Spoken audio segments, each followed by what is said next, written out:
بسم الله الرحمن الرحيم الحمد لله رب العالمين والصلاة والسلام على أشرف الأنبياء والمرسلين وعلى آله وصحبه أجمعين أما بعد فأعوذ بالله من الشيطان الرجيم بسم الله الرحمن الرحيم يا أيها الذين آمنوا توبوا إلى الله توبة نصوحا صدق الله العظيم اللهم صل وسلم وبارك على سيدنا محمد وعلى آل سيدنا محمد وعلى أصحاب سيدنا محمد وعلى أمته أجمعين.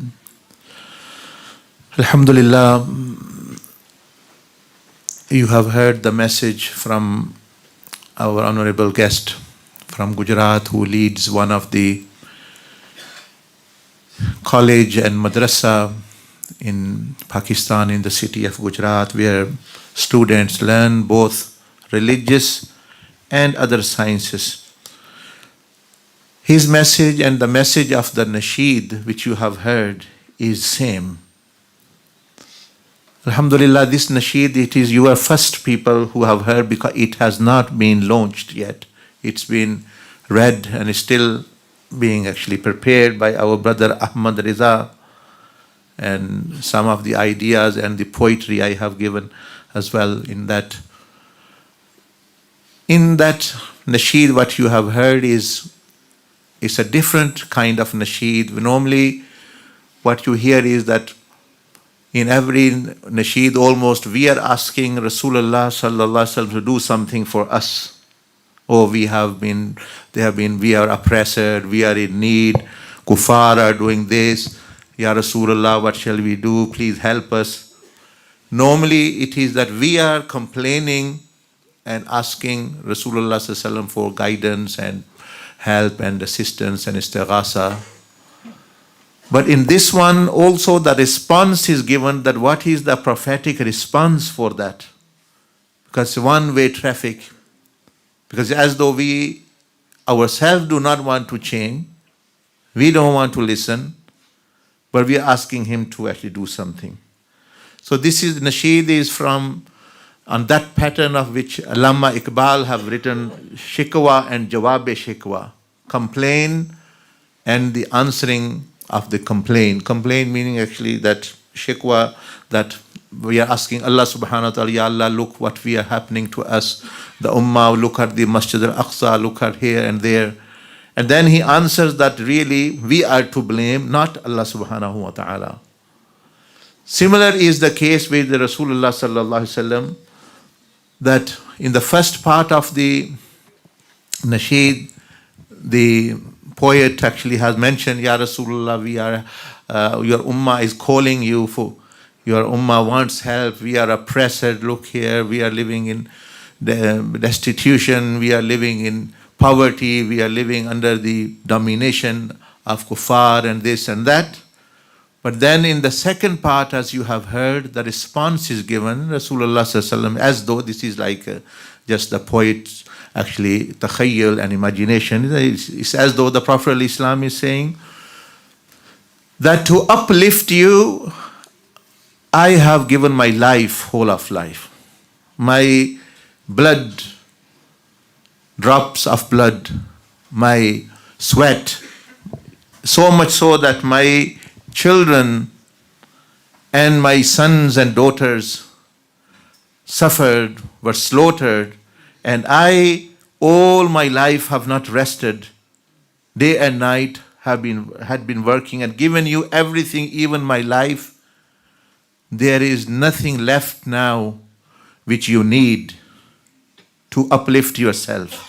All you need to do is to look at my guidance and build your connection, strong connection with me, and uplift yourself. There's nothing more to tell, because if there was, the wahi would have not been ended.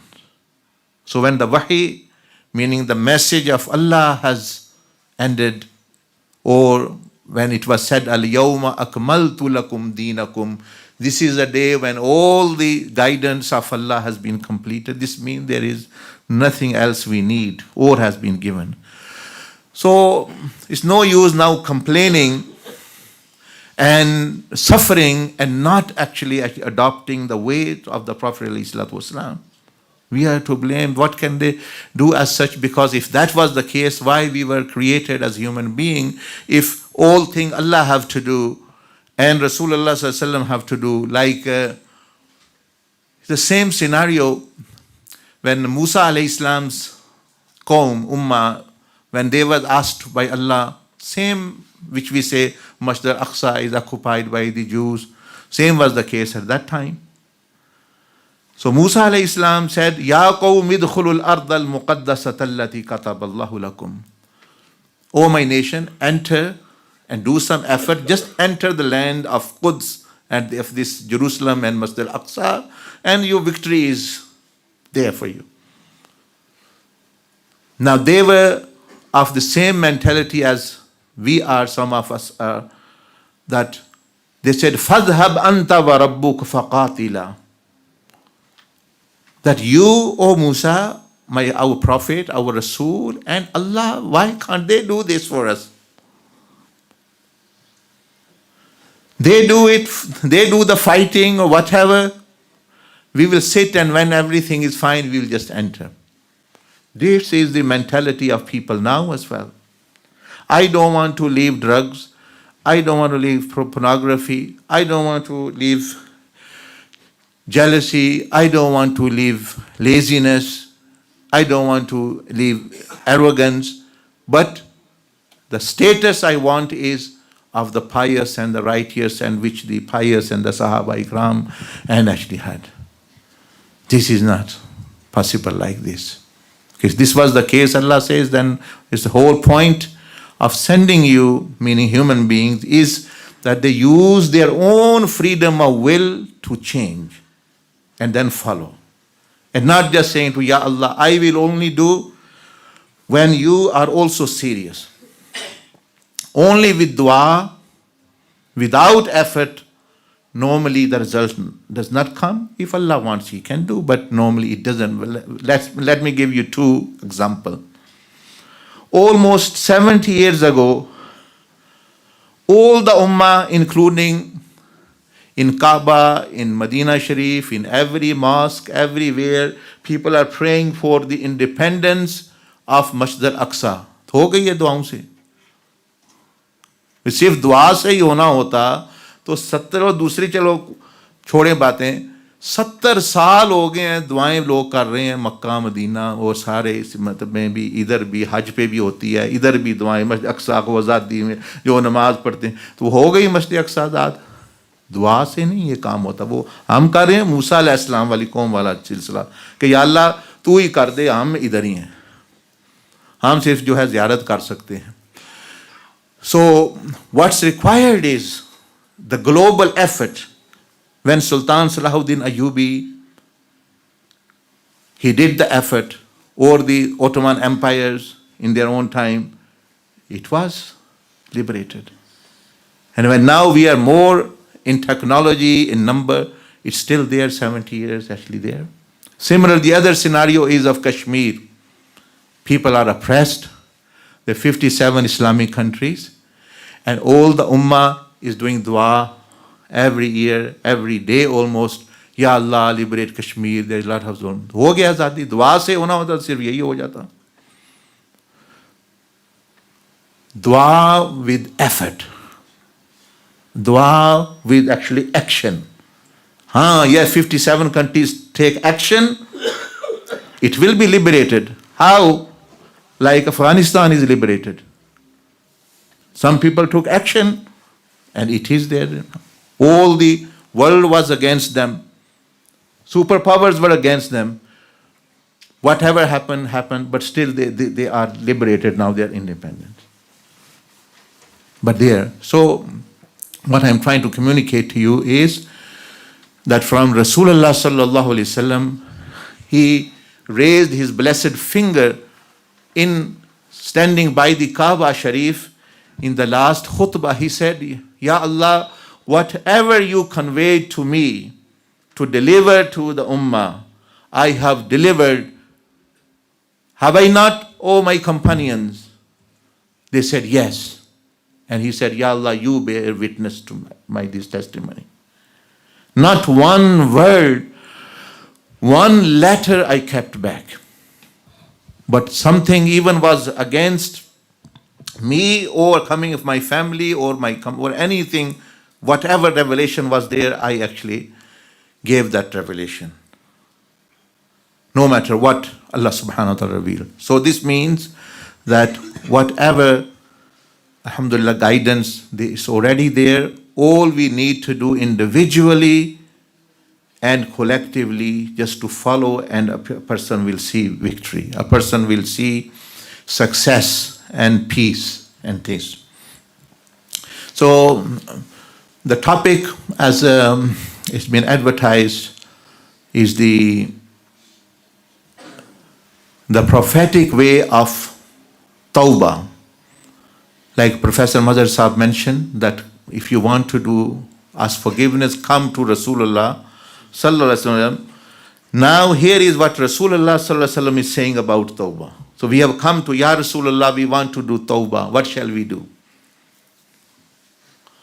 Tawbah means change. You want to change your life. Tawbah basically means, in Arabic, it means U-turn. Like actually when you do U-turn. That's what the word actually means. Tawbah. Returning. U-turn. If you want to change, instead of like in this night, what did the Prophet ﷺ said? In a Sahih Hadith, many people say, oh, this Hadith about Shaban is Zaif here. Okay. There's a Sahih Hadith in Imam Muslim book narrated by a Sahabi radiallahu anhu. He says that in this night, the Amal of the Ummah are presented. And whole through this month, specifically this night. So whatever is to be happening to you all year is as though decided tonight. Based upon what? Not that blindly angels are doing whatever they're doing and they're blessing some people and cursing others. No. According to what type of amal of whole of the year your amal are presented, according to that decision is made for the next year. यानी जिस तरह के अमाल आज आपके चढ़ेंगे ऊपर मेरे पूरे साल के, उस तरह के फैसले होंगे अगले साल के लिए. हमारे यहाँ क्या है, सितारों को देखो, look at this astrologers, कहाँ कैसा हफ्ता गुजरेगा, साल गुजरेगा. They are funny people as well on media, वो भी आपको बता रहे हैं, who don't know anything about themselves. उनको अपना पता कर लो, कोई पता नहीं. But for others, they are saying, oh, how will your week pass? How will your year pass? This astrologer comes and he gives you what's going to happen 10 year, 5 year, this and that. Kuch bhi nahi. Rasulullah sallallahu alaihi wasallam prohibited that these people do not know anything except they are just actually making guess. And stars, these stars are not to be followed. They are creation of Allah. They are zina for us. If you want to follow not the star which you are born in, your star is, or your Burj is Zodiac or Scorpion, whatever. Okay, if you are born 17th August, then you are this. Now you tell me, how on earth the stars know that we are going to follow the Christian calendar? This calendar was made up 2000 years ago from the birth of Isa alayhi salam. How on earth actually the whole of the system of universe is going through November, December, January, February? That itself is something made 2000 years. If it was to go accordingly, it would have gone to divine system like now Shaban, Ramadan, now Allah Azza wa Jal subhanahu wa ta'ala decides matter in this night. And on Shab-e-Qadr they are executed. So some people say, oh, what's happening in Shab-e-Qadr? It's actually Shab-e-Qadr what's happening. On this night's decisions are made. On that night, actually, there's an execution of certain other things happen regarding those decisions. So there's a continuation. There's no, you may say, actually opposing or conflict in there. Certain things are decided, then they are given to, you may say, from Lohe Mahfuz to other tablets. Then they are actually given to the archangels, the major angels like Sayyidina Mikael, Israfil, Israel, then to the angels of the heaven, and then actually to the angels of the earth, and matters are done all through the air. But anyway, the point to consider is that if you want your next year to be good, and you want blessings and things, and your mercy and forgiveness, if you've not done in the year, but even if this night a person, because Allah loves to forgive, you can try this. If you show mercy, let's say in this year, this night of forgiveness, you will find next year is a year of mercy for you. Mercy will be shown. If you spend in the way of Allah subhanahu wa ta'ala to the poor, you will see your rizq is actually increasing. If you are having good relationship with your relative, silatul raham, you will see the effect on the next year. So people say, oh, I have not done anything. What's happening to me? The angels know what you have done. Maybe you've not done it today or yesterday. You've done it 1 year before. Sometimes the old cases open as well of a person, because Allah subhanahu wa ta'ala is aware. So it's not a law of jungle. It's every system, every minute thing. Allah Azza wa Jal said, مَا تَسْقُطُ مِنْ وَرَقَةٍ إِلَّا يَعْلَمُهَا. Even if a leaf fall, it is in the knowledge of Allah. It's not without knowledge. Even if a grain of sand, actually, where it is, even actually a rain drop, actually everything. So there is a full system, and you cannot control that system. You can control your amal. You can change your amal, and based upon that, decisions will be sent. Okay, bless this person now. यानी अगर बंदा चाहता है मेरा साल अच्छा गुजरे, मुझे नेकी मिले, मुझे रिस्क में इजाफा हो, बरकत हो, सेहत हो, आफियत हो, तो वो दूसरों के साथ ये काम शुरू कर दे, अभी यही नीयत रखे, तो उसके लिए इस तरह के फैसले फिर हो जाते हैं कि ये बंदा तो अच्छा है, तो इसके साथ अच्छा हो. And if we do not change, then actually whatever we are doing, we are going to get rubbish in, rubbish out. जिस तरह की चीज़ डालेंगे उस तरह की चीज़ में निकलेगी. मशीन में जिस तरह के ख़राब एप्पल डालेंगे तो ख़राब ही जूस निकलेगा, अच्छा डालेंगे तो अच्छा फ्रेश जूस निकलेगा, जिस तरह की मर्जी. Anyway, you must have heard about this concept, तौबतन नसूह, कि एक तौबा होती है, उसको कहते हैं तौबतन नसूह, which the Quran mentions and the Prophet Islam mentioned. One is normal tawbah and one is tawbatan nasuh, the sincere, the very comprehensive, the highest level of tawbah, which is known as tawbatan nasuh. But people normally vaguely know what it is. They just heard it, tawbatan nasuh is this and etc. They don't know what nasuh means. It's a food or it is what, etc. That's it. So here Rasulullah sallallahu alaihi wasallam, Imam Qurtubi narrates this hadith, who is scholar of 3rd century from Spain. He says that Rasulullah sallallahu alaihi wasallam said to Sayyidina Abdullah ibn Mas'ud radiyallahu anhu, that the Prophet एक मरतबा हजूर अलैहिस्सलाम ने सवाल फरमाया कि जानते हो तौबा करने वाला कौन है? Who is the real repentant? तौबा करने वाला कौन है? कई लोग हैं वो कहते हैं हम गुनाहों से तौबा करना चाहते हैं, ये तौबा की रात है, तो सुन ले. फिर जैसे प्रोफेसर फरमा रहे थे कि हजूर अलैहिस्सलाम के पास आएँ और आपके पास आएंगे तो ये आपको इस तरह का मैसेज मिलेगा कि आप क्या फरमा रहे हैं. आने का मतलब क्या है? आने का मतलब ये है कि उनकी हदायत को देखें कि वो क्या है. तो जब बंदा उस पे चलता है, फिर हजूर अलैहिस्सलाम भी खुश होते हैं, वो ही कहते हैं हाँ ये तो मेरी हदायत पे चल रहा है, अब इसके लिए भी मग़फ़िरत मांगो, क्योंकि अमाल नबी अलैहिस्सलाम की बारगाह में भी पेश होते हैं.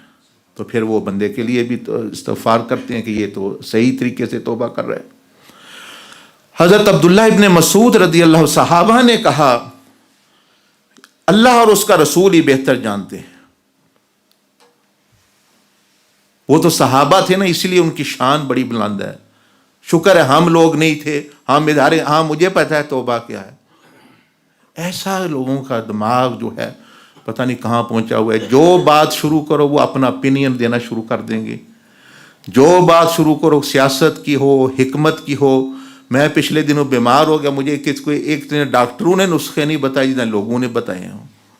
मैं वो 100 दवाई लिख सकता हूँ और कोई पता नहीं क्या होना है क्या नहीं। सियासत है, मजहब है, meaning politics, they just want to say whatever comes up in their mind. And here is Sahaba Ikram's teaching. Obviously they knew much more than us, and something they must have known. But still they are saying, Allah and His Messenger knows better.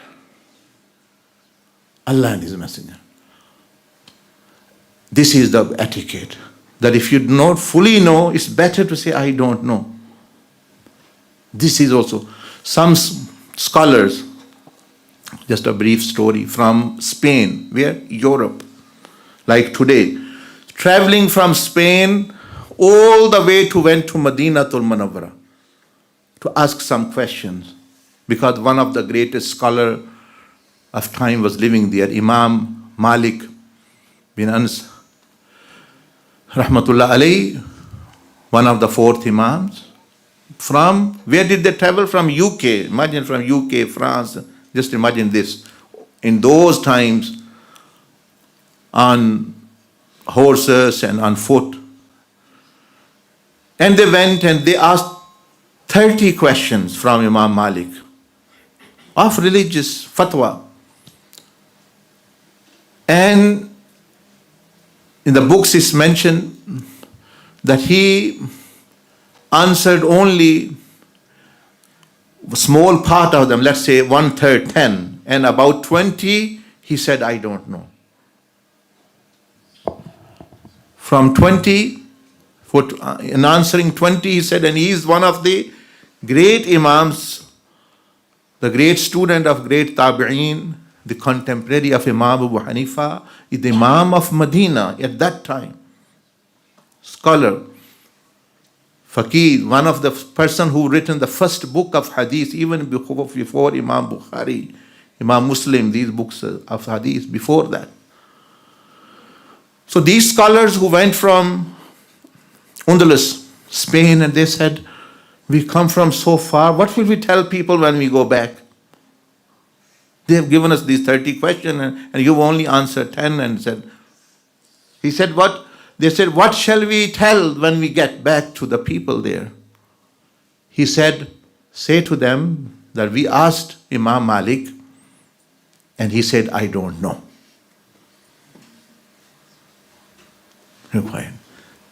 This is wisdom.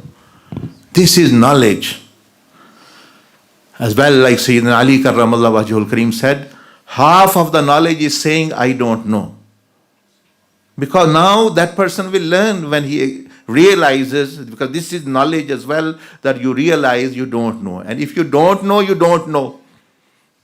If you don't know, you don't know, then it is jahala. That is real ignorance. So one should always try to learn. So Sahaba Ikram Rizwan Ajmain said, Allah and His Messenger Sallallahu Alaihi Wasallam knows better. तो आप अलैहिस्सलाम ने फरमाया, Rasulullah Sallallahu Alaihi Wasallam then mentioned 10 things, and he said, if these 10 things are present, that is Tawbat al-Nasuh. That's what I am just commenting, but he mentioned these 10 things about Tawbah. So this is the etiquette. If you do not know fully, just be silent and say to the person, please speak. Because once you start speaking, then actually the other person will stop enlightening you with knowledge. So one of the Sheikh Bahauddin Zakaria from Multan, Sohrawardi, someone came to learn knowledge and he fed him with food and food and food until nothing could go inside his stomach. So he said that, look, this is the case, gentlemen, you want to learn. Your stomach is already full with food. What type of food shall I put now? How can I put more food if your previous food is not digested?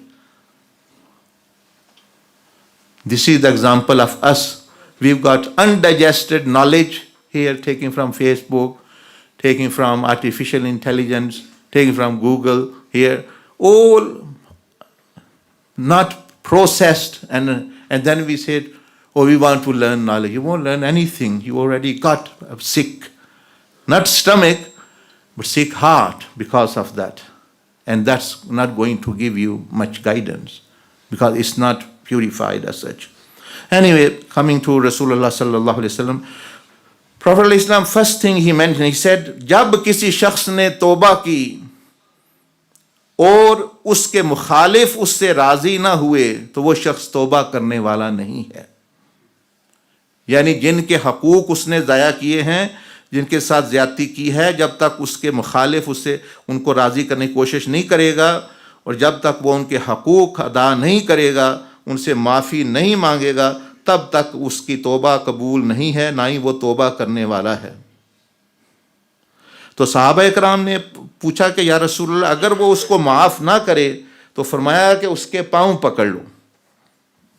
अगर वो नहीं मानता तो उसके लिए वो रास्ता, आपके लिए अल्लाह पाक कोई और रास्ता निकालेगा, लेकिन तुम कोशिश करो।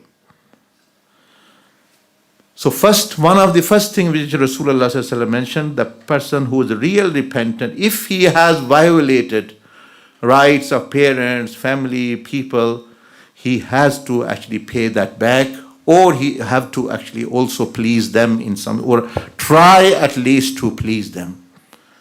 You know, some people say, oh, I try to please my parents, my spouse, they never become pleased. I ask forgiveness from a relative, they say we won't forgive you. It doesn't matter. You do your input and leave the rest of the matter to Allah subhanahu wa ta'ala and them. You should not be concerned. They can still say, oh, we haven't forgiven you. Okay, Allah knows what you have done. That you asked forgiveness properly. He will create a way out of you. कई लोग कहते हैं जी हम तो क्या माफ़ी मांगे, रिश्तेदार फिर भी राज़ी नहीं होते, बड़े मतलब यानी ये है वो है, फलाना नहीं राज़ी हो रहा ये। तो बुज़ुर्गों ने फरमाया कि हमें हुक्म दिया गया है कि तुम सिर्फ जो है सही तरीके से माफ़ी मांग लो, अगर वो नहीं मानते तो अल्लाह पाक अपने तरीके से आपको क़यामत के दिन जानता है कि तुमने माफ़ी मांगी है, अल्लाह उनको राज़ी कर लेगा तुम्हारे लिए, बिकॉज यू आर सिंसियर। आप अगर मुखलिस हैं, आप पूरी कोशिश करें।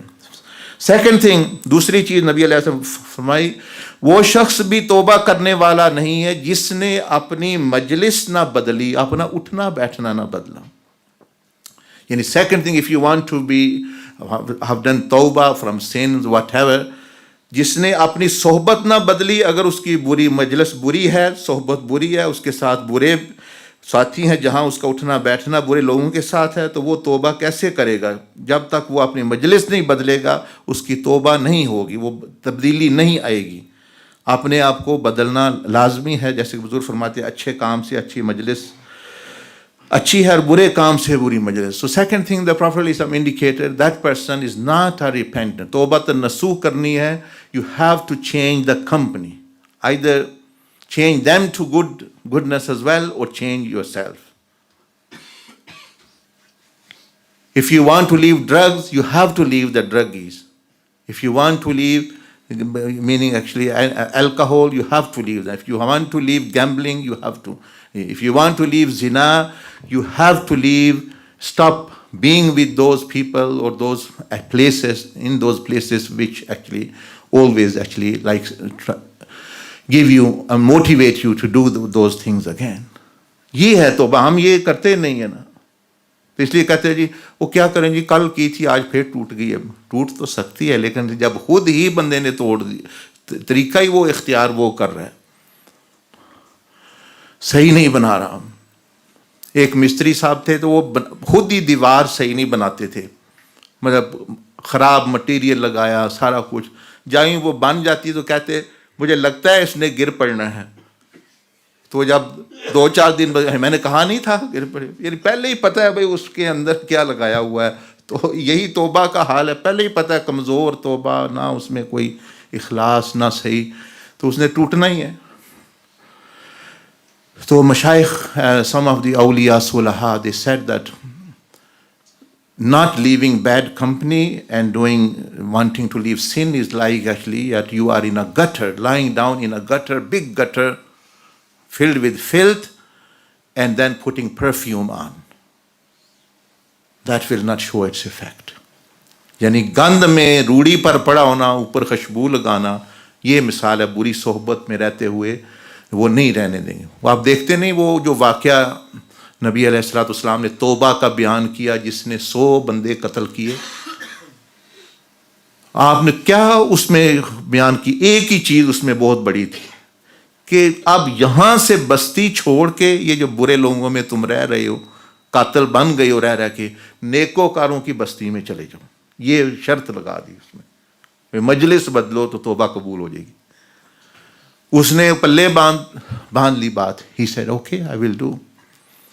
He went towards there, didn't reach, but Allah knew what his intention was. He still was forgiven. तो मजलिस बदलना, you have to actually think that what type of people you are. They are like leeches. Bad company is like leeches. जोंके देखी है ना आपने, वो खून चूसती हैं। You don't want leeches around you all the time. But these people, bad company, they don't suck your blood, they suck your iman. वो आपका ईमान ले जाते हैं, वो चौंके। बुरे साथी आपके ईमान को ले जाते हैं, आपके बच्चों को ले जाते हैं, आपकी बीवी को ले जाते हैं। कैसे? जब बंदा बुरे काम करेगा वो घर से भी तल्लक ख़राब हो जाएंगे, तो इसलिए उन्होंने आपकी बीवी को भी हाईजैक कर लिया, बच्चों को आप तवज्जो नहीं देते, बच्चों को भी हाईजैक कर लिया, माँ बाप के साथ रिश्ता ख़राब कर दिया उन बुरे साथियों ने, क्योंकि आप नशे में और चर्स में और फ़हीम में और गैम्बलिंग में और ये लगे हुए हैं। What are these people doing really? They are taking away the most beloved people to you and you don't know. Because Allah is not harmed by the sins of people. It is people who are harmed. So in actual fact, what they are taking your mother away from you, your father away from you, your wife or your husband away from you, your children away from you, even they are taking Allah away from you, Rasulullah sallallahu alaihi wasallam away from you, even your Jannah away from you. And when they will actually finish off with you, they will throw you away with actually like a tissue. तो ये आपके friend नहीं है. Or if you want to call them friend, you can, but just add 2 words, friends from hell. क्योंकि if they are friends from hell, तो they will take you there. They are friends, but actually from another place. Not. So some people must be suffering. They are sitting in prisons or divorced, or actually they've lost their property because of bad company. So adopt good friend. Rasulullah sallallahu alaihi wasallam said that actually Allah loves those people who love each other for Allah subhanahu wa ta'ala. Awliya Allah, Ahlullah, the righteous people. Until you have money and you have something to offer them, they will be your friend.